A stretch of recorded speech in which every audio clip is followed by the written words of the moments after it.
Hi, welcome. My name is Bev Lewis, and today we're going to be talking about supervised access centers. What are they? Who needs to go there? We're going to have the conversation. So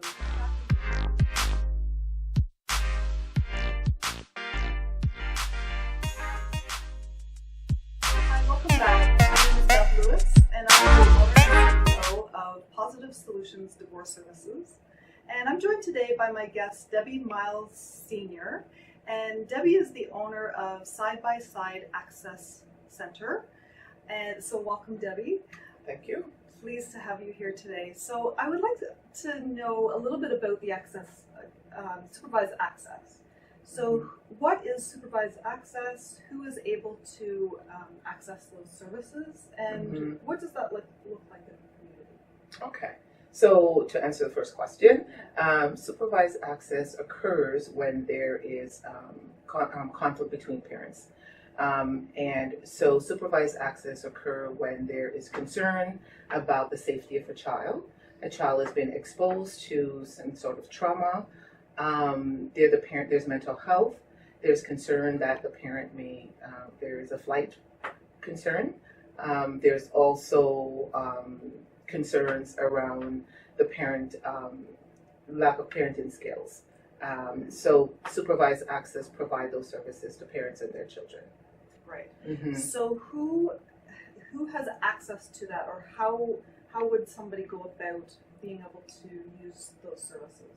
So what occurs is once parents are separated, especially around high conflict, and there is conflict around parenting and parenting time.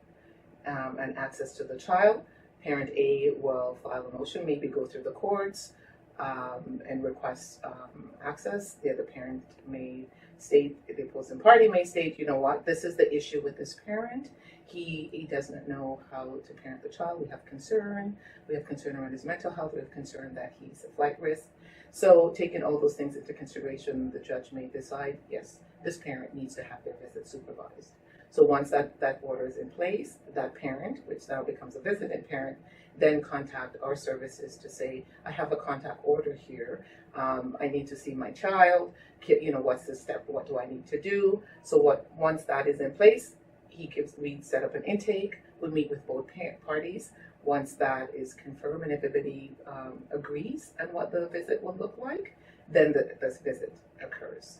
Sometimes we will get calls from, say, the children aides, right? This parent needs to have their visit supervised. So it doesn't necessarily have to be through the courts, or sometimes the lawyers have made an agreement before they've reached court that this is what will happen. Okay. Mm-hmm. So Debbie, tell me a little bit about what a supervised access visit would look like.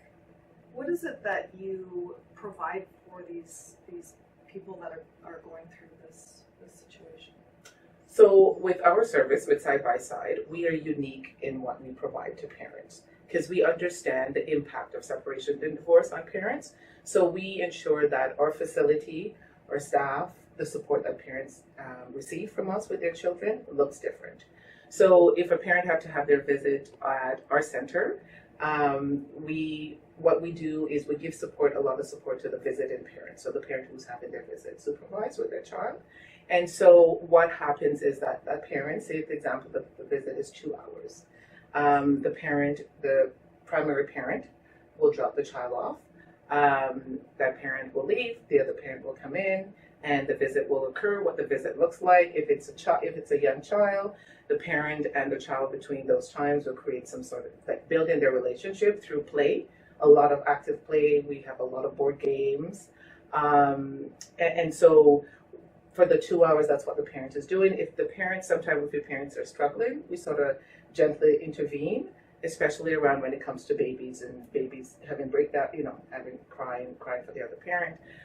We provide that services for parents. So, and our facility reflects the comfort for parents. So, one of the nice thing about our facility is that we have approval from 4-year-olds who said, I like it here, I'm going to sleep here. Because it is an open concept, right? Parents even get to watch videos with a lot of songs and sing-alongs, and parents that can even order food right? And so we make it as natural. We can't change the situation, but we change the environment to make it look different. So the child feels safe. So the child feels safe. That's right. And there's somebody always there supervising, and we do observation notes of the visit. Okay. Mm-hmm. So are your supervised accesses, is the supervision always at your access center? No. So one of the good things now is that, you know, you have to, we recognize that parenting looks different. Parenting doesn't necessarily mean that I'm going to have to stay indoors. So what we offer supervised access in the community. So we would get requests for bowling, dinner, museum. We're now finding that we're getting requests for churches, right? On Sundays. We are open 7 days a week. So parents will make that request. We do provide supervised access in a parent home also. And so those are the different things that we will do with parents in the community.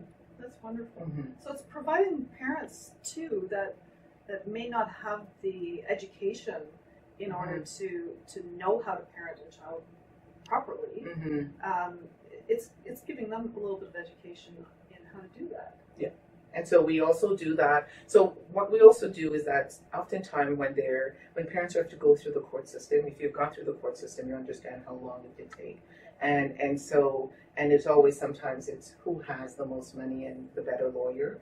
And so it drags on for years, months and months. And in between that time, that parent has not seen that child. So we'll have parents who will start their visit, haven't seen their child in like 8 months, a year. And so lots of things have happened with that child, lots of things have occurred. So what happens is that we usually say to parent, because as you know, things change. Child like Paw Patrol this week, and next week it's Spider-Man, right? So we usually say to parent to prepare yourself, really find out what that child likes. So we help that parent around the development stage of kids. So bring the book, a favorite book that you think the child would like for that development stage. So we help sort of give the parent the tools that they need to really build their relationship with their kids. And how long typically would a parent use your services?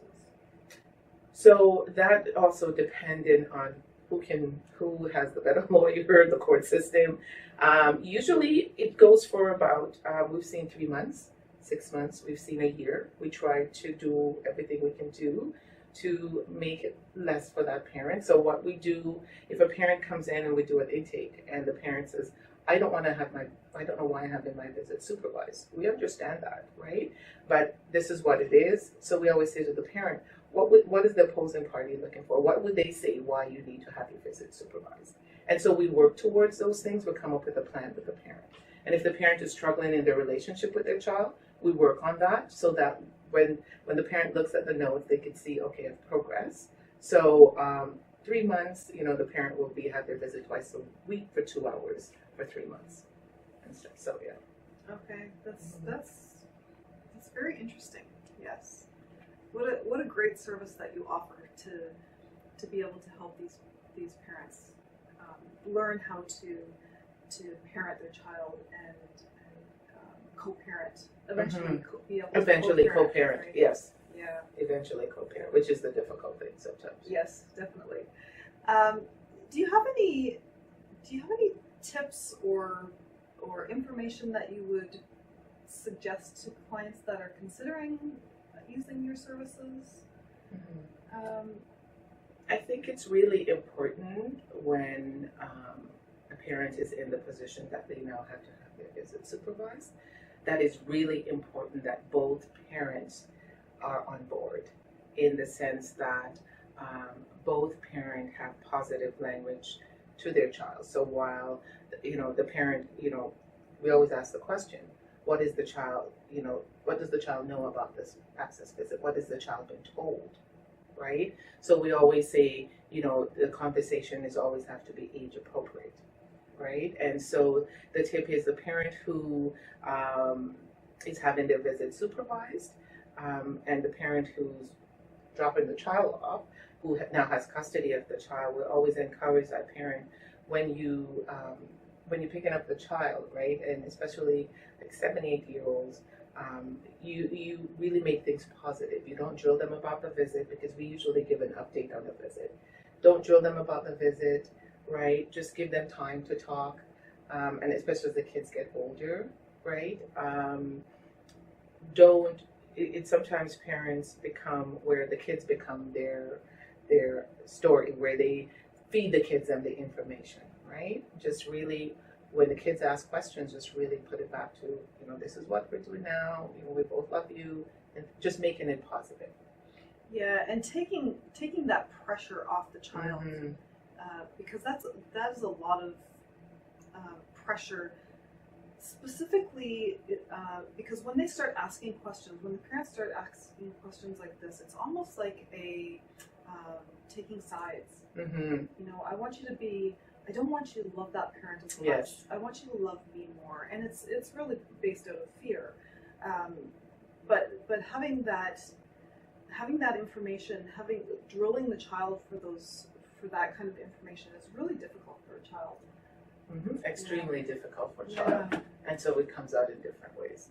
Yeah. Really... So being able to provide the children with an ease of going into that kind of situation, definitely has more effect when both parents are on board. Yes. To go into that supervised access. What about parents that don't come to their supervised appointments? Is that an issue that you have?